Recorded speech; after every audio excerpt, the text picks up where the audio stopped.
Мірон і Мілана – сімпатичныя двайняты, якім нядаўна споўнілася 2 гады. Зранку да вечара яны радуюцца жыццю ўсімі даступнымі ім спосабамі, гуляюць, адпачываюць і з кожным днём усё больш пазнаюць свет вакол сябе. Платон і Юля таксама двайняты, ім у кастрычніку будзе па 4 гады. Яны ходзяць у 30-й садзік маладзечна са старэйшай сястрой Ангелінай. Дзяўчынка ўжо сёлета стала выпускніцай гэтай дашкольнай установы і ў думках уяўляе сябе першакласніцай. Осенью я пойду в школу и буду читать и писать. У нас в садике был выпускной. Платье красивое мама мне купила. Я была принцессой. 5 дзяцей на сённяшні дзень у сям'і варыянт сам па сабе досыць рэдкі, але тут ён яшчэ і унікальны. Алене і Владзіміру Карпейчыкам нябёсы падаравалі 2 пары двайнят. Сразу, честно сказать, я и не поверила, что это двойня будет, потому что как-то, у нас в роду ни у кого не было двойни, ни у мужа, ни у нас, поэтому я не поверила сразу. Потом уже, когда начала проходить дальше, потом уже, конечно, страшно было, конечно. Справлялись потихоньку, старались, конечно. Муж помогал мне, естественно, несмотря на то, что работал. Старались. Я немножко подготовилась, я купила электронные качели, они меня спасали очень хорошо. Вторая двойня для меня был вообще шок, потому что я знаю, что это вообще очень редкое явление. То есть даже все врачи, которые я же проходила и платно УЗИ, и бесплатно меня направляли, то все смотрели и удивлялись, что как это так, двойня, тем более я рожала уже после 30 лет, то есть, поэтому, конечно, да, шок был. И всегда думала, даже когда беременная ходила и в больнице, когда лежала на сохранении, все представляла, я не знала, как я буду с ними справляться, потому что руки 2, двойни тоже 2. Бацькі Алены працавалі на саюзных будоўлях, і яна з братам нарадзіліся і жылі ў горадзе Украінка каля Кіева. Потым усе вярнуліся ў Беларусь, бо патрабавалі догляду састарэлыя бабуля і дзядуля. Владзімір з сям'ёй старэйшага брата прыехаў сінявокаю з Казахстана, а яго бацькі-беларусы вырашылі застацца там. Нашы героі сустрэліся ў Заскавічах. Алена прыехала ў госці да сваёй кумы. Яна ж і пазнаёміла дзяўчыну з Валодзем, які працаваў у гаспадарцы жывёлаводам. Сустрэча аказалася лёсавызначальнай. Абодвум было за 30, і таму рашэнне аб стварэнні сям'і прымалася свядома, не на эмоцыях.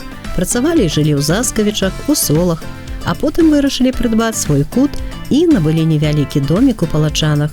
Усе 5 дзяцей нарадзіліся там. Бацькі пачалі абуладкоўваць быт. Правялі ў дом ваду, замянілі электраправодку, паставілі шклопакеты. Але мясцовы медработнік пры планавым аглядзе дзяцей параіла звярнуцца ў райвыканкам, каб палепшыць жыллёвыя ўмовы. Бо 7 чалавекам у маленькім доме сапраўды не было дзе павярнуцца. Тагачасны старшыня Юрый Горлаў праблему выслухаў, сітуацыю зразумеў і прапанаваў Карпейчыкам пераехаць і прапісацца ў адным з гарадскіх інтэрнатаў, бо ў Палачанах жыллё не будавалі. Праз 2 гады мнагадзетная сям'я атрымала 3-пакаёвую кватэру ў Маладзечне. Сёлета ў сакавіку яны пераехалі ў новабудоўлю. Пачалі абуладкоўваць жыллё, але на сценах і мэблі раптам з'явіліся вільгаць і плесня. Отключили рано отопление. Дожди пошли сильные, и стало сильно так все отклеиваться. Двери отсырели, сильно так стали не закрываться, все, разбухли, скажем так. Будем ждать погоду, тепло, будем открывать, проветривать, чтобы воздух заходил теплый, и чтобы, как говорится, все просохло. И тогда дальше можно начинать ремонт делать по-новому.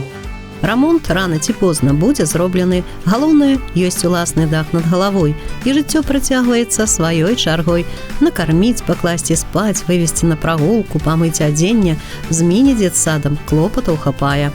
Калі двайняты ідуць па вуліцы, гэта заўсёды ў прахожых выклікае усмешку і замілаванне. Але мала хто ведае і нават здагадваецца, колькі сілы эмоцый у двайным памеры, да яшчэ ў квадраце, пастаянна патрабуюць дзеці. Мой рабочий день начинается с утра. Встаю я, иду поднимать детей в сад, всех собираю, одеваю, кому-нибудь помогаю одеваться. Кто, ну, они практически все сами одеваются, но с утра не очень. Они, конечно, хотят это все делать.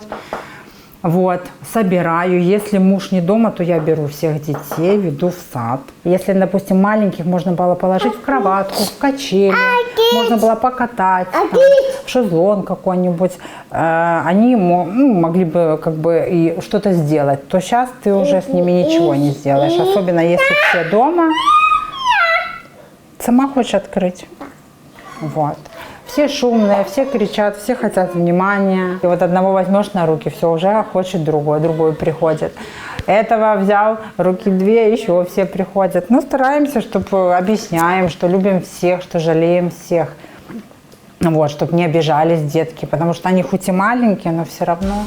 У якасці памочніка і мама Алены. Яна з мужем выгадавалі 5 дзяцей, але двайнят у сям'і не было. За ими смотреть без конца, чтобы они не были ни мокрые, ни расстегнутые. Это очень сложно. Поэтому справлялись и ходили на прогулку и зимой, и летом. И вырастили же вот тех побольше. Но никогда не думали, что вот эти будут после 3, будет еще двойня. Как-то мы думали, что на этим остановимся, на 3, и будет уже, как говорят, не так сложно. Вот. А эти меньше получились сложнее тем, что их еще 2 месяца держали в больнице, чтобы они там набрали вес. Вот. А когда они там набрали вес, то мы привезли, должны были питание очень строго. Потому что чуть что-то там не добавил, значит плохо. А что передал, тоже плохо. Поэтому сложно очень. Вот выросли уже, и, слава Богу. Вот. Конечно, людям желать, говорят, так очень много подвойни, это тяжело. Тяжело. Несмотря что сейчас есть стиральные машины, и доплачивает государство, но в основном все ложится на матерь. А яшчэ малышы чакаюць і ведаюць, што да іх штодзённа абавязкова прыйдзе іх Мэри Поппінс з цэнтра сацабслугоўвання насельніцтва няня Алена Кісель. Яе педагагічны стаж чвэрць веку, і з двайнятамі яна працавала ў папярэдніх сем'ях. Бясплатная дапамога няні штодзённа да абеду – гэта клопат дзяржавы. І Алена Владимировна будзе наведваць Мілану і Мірона да садзікаўскага ўзросту, пакуль ім не споўніцца 3 гады. Начало рабочего дня у меня я их кормлю, вот прием пищи, а потом у нас в основном игровая деятельность. Мы с ними и строим, очень они любят конструктор, вот. Где-то какие-то машинки, где-то какие-то развивающие игры.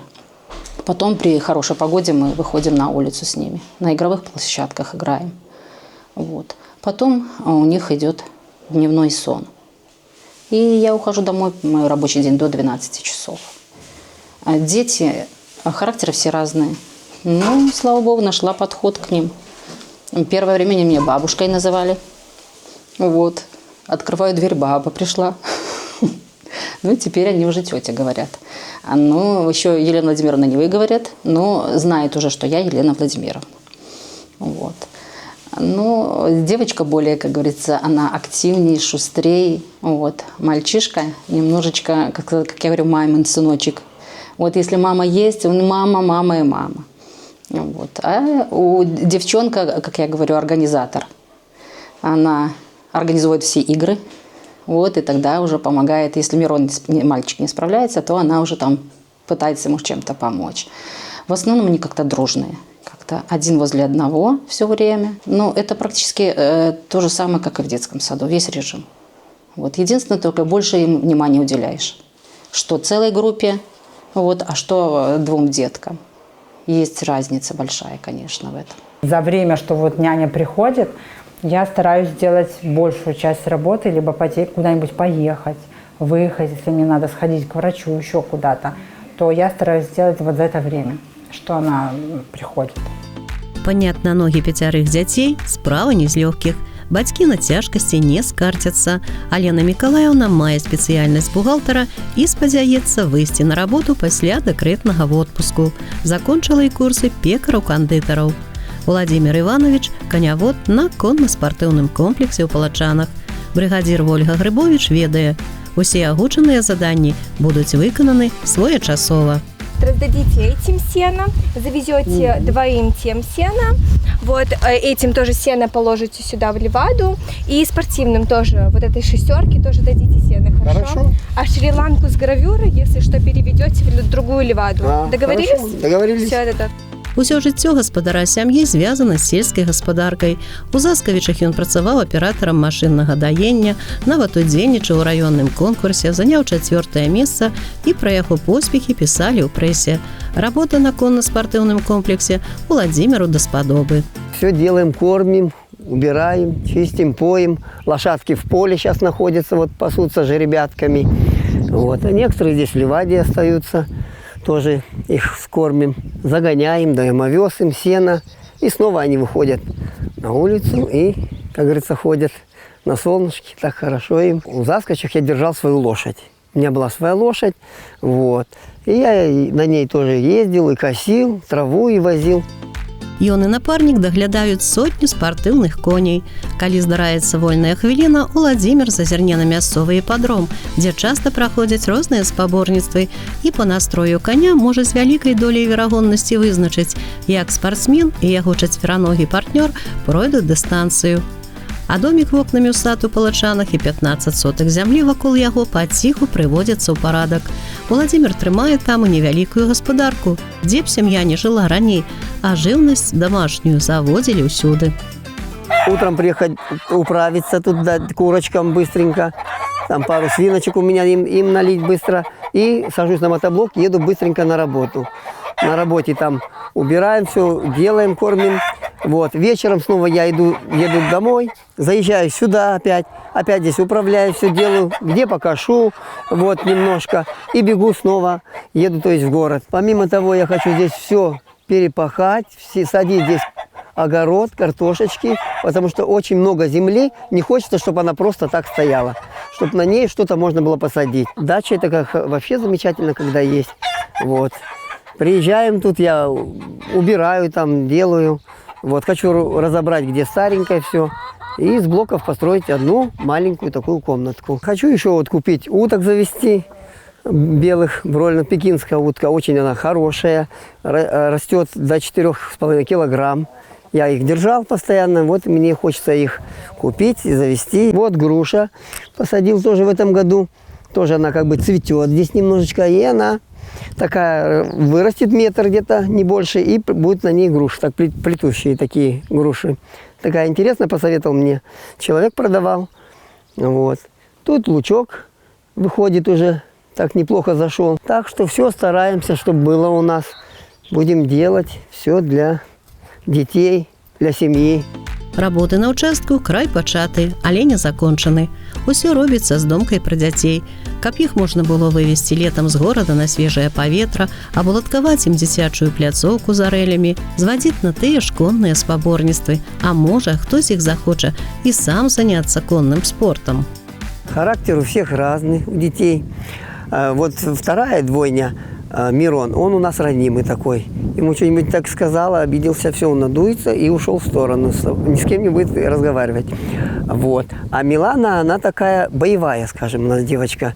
Она любому отпор дает, даже старшим даже подойдет и будет бить. Если они там заберут игрушку у нее, она все равно ее отберет. Вот такая она у нас упрямая такая.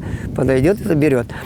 А Юлечка, она такая, скажем, быстро отходчивая. Вот она вроде бы обиделась на тебя, что-то там ей замечание дал, поругал ее. Тут же подойдет и уже обнимается с тобой уже. А Платон у нас, он, скажем, такой, как директор растет.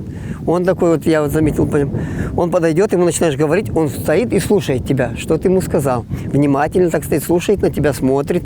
Я говорю, Платоша, так делать нельзя, говорю, вот надо вот так делать. И он так смотрит, но потом обидится, уйдет, через какое-то время приходит, говорит, я все понял. Вот такой у меня Платон. А Ангелина, это уже она 6 лет ей, она более такая уже взрослее всех.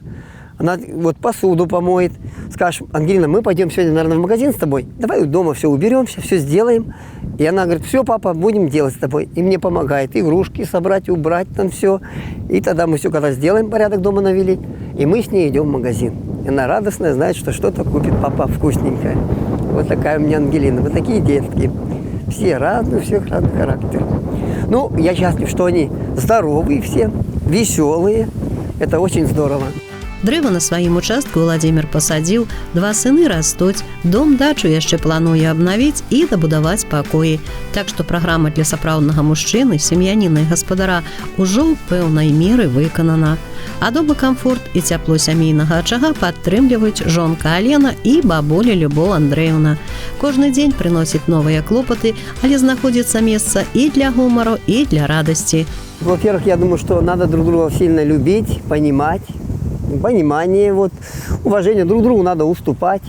Мы всегда, я ей помогаю сильно жене, смотрю, что она устала, говорю, ты отдохни, говорю, давай я сделаю немножко, говорю, надо тебе отдыхать, говорю, потому что все-таки дети, они кричат, шумно сильно. И я говорю, ты можешь отдохнуть, я там посуду помою, сам могу приготовить, могу.